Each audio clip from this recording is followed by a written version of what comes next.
अस्सलाम वालेकुम everyone, this is Abdul Rahman. Welcome to my channel. बेटा क्लास मैट्रिक की मैथमेटिक्स स्टार्ट करेंगे।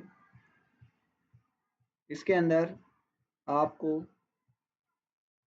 17 से लेके 30 तक चैप्टर्स हैं, ठीक है, जो कि तकरीबन 1 2 3 4 5 6 7 8 9 10 11 12 और 13 चैप्टर्स बनते हैं।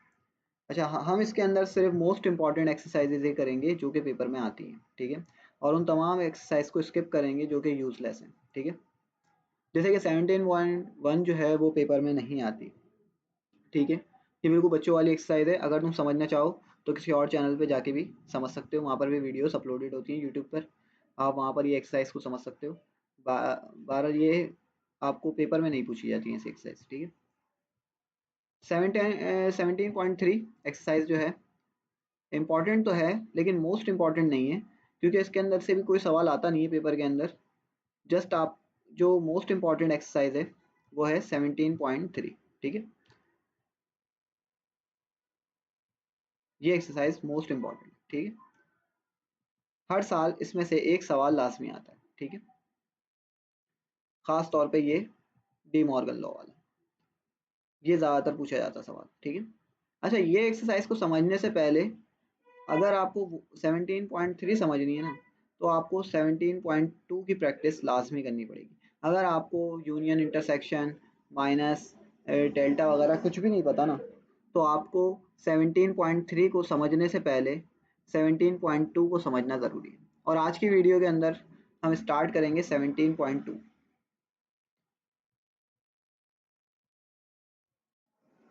तो स्टार्टिंग हम करेंगे 17.2 से, जो कि बेसिक है बिल्कुल, ठीक है।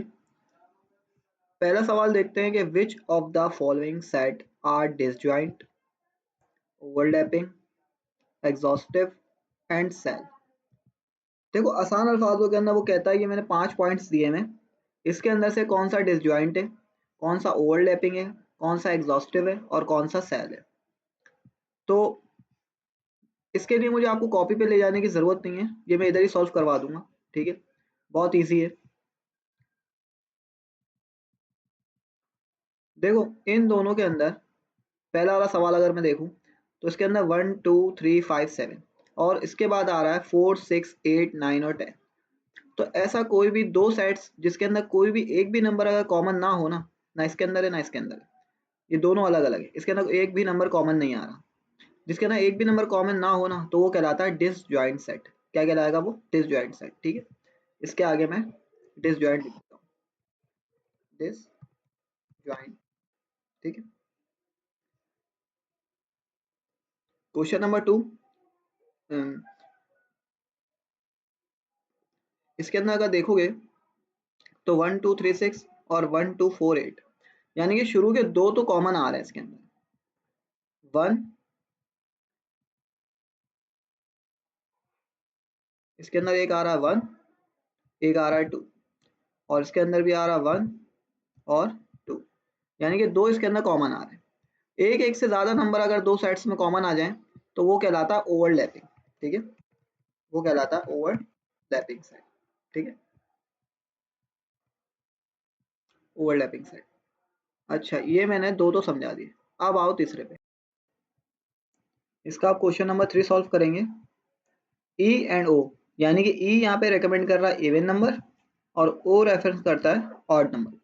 व्हेन द यूनिवर्सल, यानी कि इनको जब यूनिवर्सल किया जाए तो ये बराबर होंगे इंटीजर्स के या नहीं। देखो, इतना कॉम्प्लिकेटेड करने की जरूरत नहीं है, इसको आसान अल्फाजों में समझा देता हूँ कि इवन और ऑड, यानी कि इवन होता है 2 4 6 8 10, ठीक है। अब वो प्लस में भी हो सकता है, माइनस में भी हो सकता है। उसके बाद मैं एक और सेट बनाता हूँ,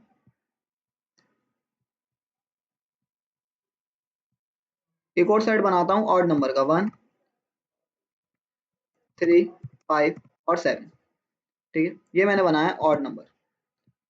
तो एक मैंने बना दिया 2 4 6 8, एक मैंने बनाया 1 3 5 7 और एक और बढ़ा देता हूँ उसके अंदर 9, ठीक है, 9। अब इसके अंदर देखो, कोई एक नंबर जो हो वो आपस में मैच कर रहा हो। इवन नंबर, उन्होंने कहा पहला वाला इवन होना चाहिए, ये मैंने इवन का सेट बना दिया। उसने कहा दूसरा वाला ऑड होना चाहिए, ये मैंने ऑड का बना दिया। अब ये जरूरी नहीं है प्लस माइनस दोनों में हो सकता है, इवन -2 होगा जब भी प्लस का होगा वो इवन कहलाएगा, और -4 भी इवन ही कहलाएगा, ठीक है। इसी तरह -1 भी ऑड कहलाएगा, चाहे वो पॉजिटिव हो या नेगेटिव हो। आपने सिर्फ ये देखना है कि जब दोनों सेल के अंदर यानी दोनों सेट्स के अंदर कोई भी नंबर मैच नहीं कर रहा हो तो ऐसे सेट को आप कहते हैं सेल, ठीक है। ऐसे सवाल के अंदर आप यहाँ पे लिखेंगे सेल, ठीक है। जब दो सेट्स के अंदर कोई भी नंबर आपस में मैच ना कर रहा हो तो वो कहलाता है सेल, ठीक है। तो मैंने इसके अंदर आपको बताया कि जब दो इवन और ऑड यानी डिसजॉइंट सेट मिलके यूनिवर्सल सेट बनाते हैं तो ऐसे सेट को आप सेल कहते हैं, ठीक है। ऐसे सेट को आप सेल कहते हैं। अच्छा, इसके बाद आते हैं पार्ट 4 के ऊपर, नेचुरल और होल नंबर व्हेन यूनिवर्सल। जब वो यूनिवर्सल सेट बनाते हैं नेचुरल और होल नंबर, तो यहाँ पे देखो मैं एक यहाँ पे लिख देता हूँ नेचुरल नंबर। नेचुरल नंबर क्योंकि 1 से स्टार्ट होते हैं तो 1 2 3 4 5 6 और 7। उसके बाद मैं एक बना दूंगा होल नंबर का, तो होल नंबर 0 से स्टार्ट होते हैं, 0 1 2 3 4 5 6 और 7, ठीक है। अच्छा, अब इन दोनों के अंदर सिर्फ 0 को हटा के सारे ही ओवरलैप कर रहे हैं, तो याद रखना जब ओवरलैपिंग को मिला के आप यूनिवर्सल सेट बनाते हैं तो ऐसे सेट को आप कहते हैं एग्जॉस्टिव सेट, ठीक है। ऐसे सेट को आप कहते हैं एग्जॉस्टिव सेट, इसके आगे एग्जॉस्टिव लिखा जाएगा। इन दोनों को अगर मैं एक ही पॉइंट के अंदर एक ही लाइन में समझाना चाहूँ तो देखो, डिसजॉइंट सेट को अगर यूनिवर्सल सेट का कहा जा रहा है कि डिसजॉइंट सेट मिलके अगर यूनिवर्सल सेट बनाए तो वो कहलाता है सेट, ठीक है। और अगर ओवरलैपिंग को मिला के यूनिवर्सल सेट बनाया जाए तो वो कहलाता है एग्जॉस्टिव सेट, ठीक है। इन दोनों को अगर मिलाऊं तो ये यूनिवर्सल सेट बन जाएगा, क्योंकि 0 से स्टार्ट होगा और 7 तक जाएगा यूनिवर्सल सेट। तो यूनिवर्सल सेट बनाने का अगर कहे तो ऐसे सेट कहलाता है एग्जॉस्टिव सेट। और अगर डिसजॉइंट को मिलाऊंगा तो वो भी यूनिवर्सल तो बनाएगा लेकिन वो कहलाएगा सेल, ठीक है। इसके अंदर उसने यूनिवर्सल का नहीं कहा था। अगर यूनिवर्सल का कहता तो ये डिसजॉइंट कन्वर्ट हो जाता किसके अंदर, सेल के अंदर, और ये वाला ओवरलैपिंग कन्वर्ट हो जाता एग्जॉस्टिव में। लेकिन उसने आपसे आगे नहीं कहा कि यूनिवर्सल सेट बनाना, इसके अंदर कहा था कि यूनिवर्सल सेट बनाना, ठीक। अच्छा, लास्ट पार्ट है इसका क्यू। क्यू बेसिकली रिकमेंड करता है रैशनल को, ठीक है, रैशनल नंबर। और ये क्यू के ऊपर जो कॉम्प्लीमेंट है ये कहता है इररैशनल, जो कि हमने 9 क्लास में पढ़ा था कि रैशनल क्या होते हैं और रैशनल क्या होते हैं। तो आसान अल्फाजों के अंदर रैशनल और इररैशनल को अगर मैं मिला दूं तो इनमें से एक भी नंबर जो है वो आपस में ओवरलैप नहीं करता, तो इसको भी आप सेल का ही नाम देंगे। इसके आगे लिख दूंगा मैं सेल, ठीक है। सो ये वाला क्वेश्चन मैंने कंप्लीट कर लिया। अब देखो क्वेश्चन नंबर 2 और क्वेश्चन नंबर 3 4 इसको किस तरीके से सॉल्व करना है। यहाँ आपको थोड़ा सा समझना है कि क्वेश्चन नंबर 2 जो है वो है बिल्कुल बेसिक चीज। देखो इसके अंदर यूनियन आ रहा है, इंटरसेक्शन, डेल्टा। तो जिसने अगर इसका अलिफ भी नहीं पढ़ा हुआ ना कि यूनियन किसे कहते हैं, इंटरसेक्शन किसे कहते हैं, वो इसके अंदर सीखेगा, ठीक है। फिर क्वेश्चन नंबर 3 की तरफ जाएंगे तो ये एडवांस है इसका थोड़ा सा। इसके अंदर आप कॉम्प्लीमेंट निकालना सीखेंगे, कॉम्प्लीमेंट को कंबाइन करके निकालना सीखेंगे, ठीक है। फिर उसके बाद आता है क्वेश्चन नंबर 4 जो कि और मजीद एडवांस है, ठीक है, क्योंकि आप इसके अंदर लेफ्ट हैंड साइड को राइट हैंड साइड के बराबर करते हैं। फिर क्वेश्चन नंबर 5 इसको एंड कर देता है, बिल्कुल आपको तमाम बेसिक चीज़ें इसके अंदर मिल जाएंगी। कोशिश होगी कि हर सवाल को अलग अलग वीडियोस में समझाया जाए, उसके तमाम पार्ट्स, ताकि आप बोर भी ना हो और आपको आसानी से समझ में भी आ जाए।